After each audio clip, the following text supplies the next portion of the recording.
I'm interested to hear both of your perspectives on how celebrities can help and hurt.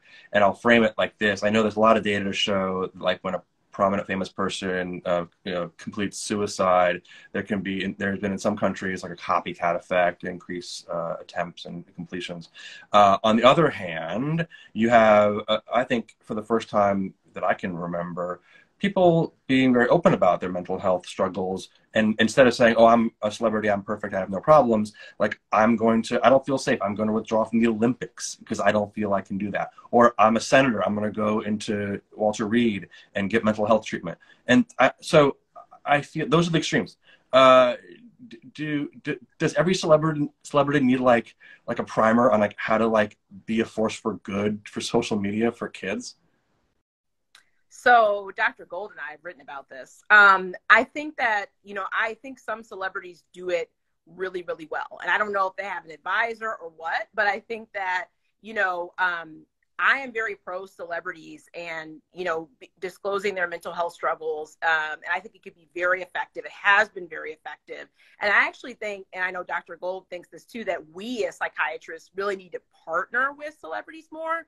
Like, we stay in these sort of ivory towers with this siloed research. And it's like, okay, the everyday person is not reading that. But if you were to partner with someone like, say, Lizzo, which, I would love to partner with Lizzo about mental health. Shout out Lizzo. Right? Like there are so many people who would be able to relate to that. And I actually just saw her in concert, and she had a lot in her concert about mental health. And she talks a lot about, body positivity and, it was very, very moving to me. And I think that it resonated with a lot of people. I know it did. And so I think celebrities very much, have a big role to play because people follow them. People look up to them.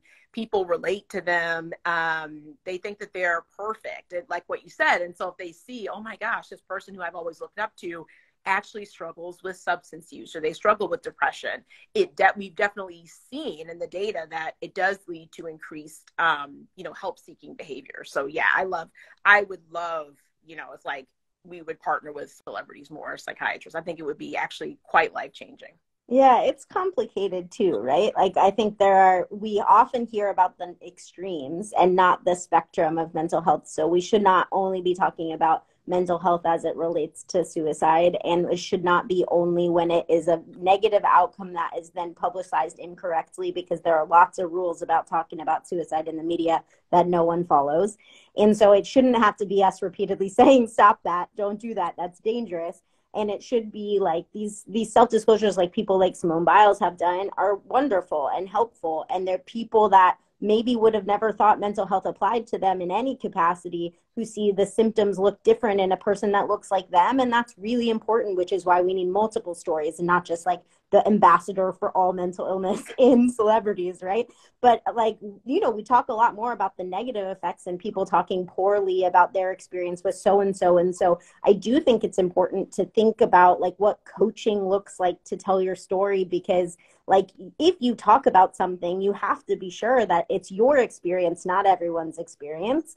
And that if you didn't like medication, that's valid, but it doesn't mean someone else might not. And so I think it's really important that those like stories are told with like facts and also couched in, this is my personal experience. And also when you tell stories, people self-disclose to you, and they're not doctors. And it's really hard. And as someone who has been open about my own mental health, like, I don't even like to hold that for people, and I'm not their doctor, even though I could be, right? So, I mean, the amount, self-disclosure breeds self-disclosure, which is part of the best thing about it. But like, if you're not prepared to handle like a bunch of people being like, well, when I was suicidal, this happened. When I had that much anxiety and couldn't do something, this is what happened. That's a lot for someone to hold who might be in an acute stage of recovery and had to make a comment, because like celebrities often get found out because they do something bad, right? Like something is seen in the newspapers and they don't know what to do with that behavior. And so the behavior gets found out, and that has to be like, oh, by the way, it was anxiety, or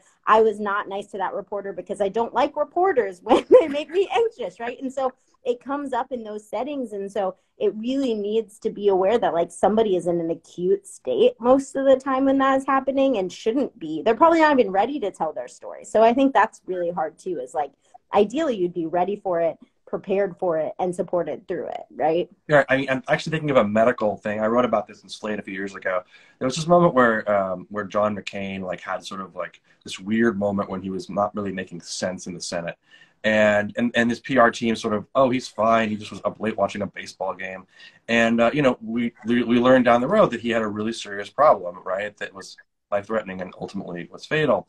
And I think the honest thing would have been to say like, gosh, that was a little weird. I feel fine right now, but I'm going to go to my doctors and get it checked out just because I don't know what's going on.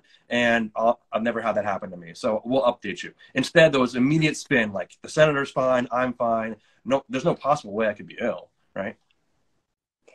Yeah, I mean, it's been the role of celebrity to publish this for generations. I mean, I wrote this piece about like Taylor Swift for the Washington Post, but it was really about Judy Garland and started with like the history of Judy Garland's mental health. And it was weaponized against her, really. And the way publicists and studios were back then, that was the point of them. You only had one studio and you did all films with one studio. And so it's long been sort of like this weapon from various angles, and it shouldn't be, and it should be someone's choice. But sometimes you can't make a choice if you do something super public, so you shouldn't just say I'm fine. It should be, there should be a way to tell that story without having to tell your whole story, I think. And I don't know that we do very well in the nuance.